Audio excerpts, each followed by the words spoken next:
4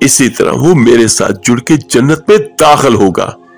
تو ایک صحابی نے عرض کی حضور اگر بیٹیاں 4 نہ ہو 3 ہو تو فرمایا میرے آقا کریم نے کہ اللہ پھر بھی یہی درجہ عطا کرے گا۔ تو ایک صحابی نے کہا حضور اگر 2 ہو تو میرے آقا کریم صلی اللہ علیہ وآلہ وسلم نے پھر فرمایا اگر 1 بھی ہو تو اللہ تعالیٰ پھر بھی یہی شان عطا فرمائے گا۔ اور اس کے علاوہ میرے آقا کریم صلی اللہ علیہ وآلہ وسلم نے بڑا خوبصورت ارشاد فرمایا کہ میں حکم دیتا ہوں باپ کو جب وہ گھر میں داخل ہو کہ جب وہ گھر میں تحفہ لے کر آئے، بیٹا بھی بیٹھا ہو بیٹی بھی بیٹھی ہو، تو پہلے وہ بیٹی کو دے۔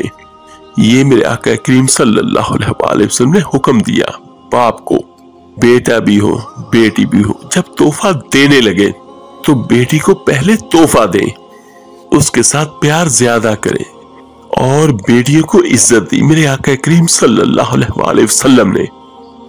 اور میرے آقا کریم صلی اللہ علیہ وآلہ وسلم نے ارشاد فرمایا جب کسی کے گھر بیٹی پیدا ہوتی ہے تو باپ کے ذہن میں تھوڑا سا خیال آتا ہے کہ اللہ جانے اب کیا بنے گا۔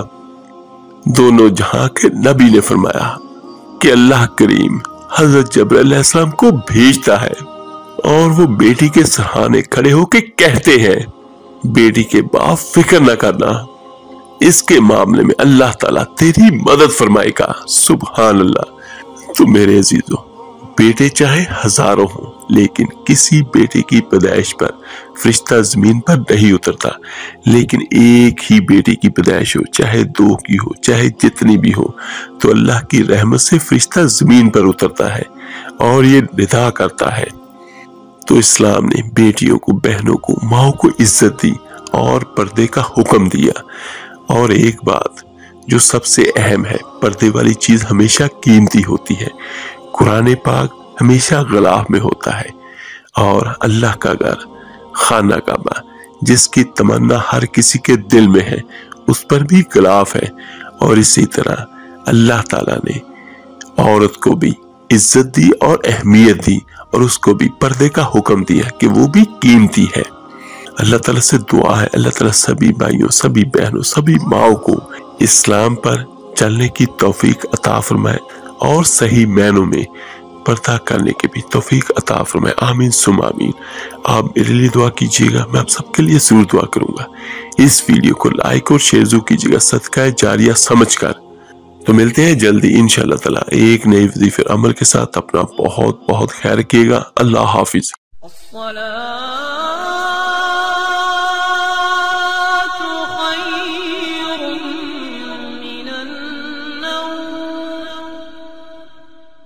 الصلاة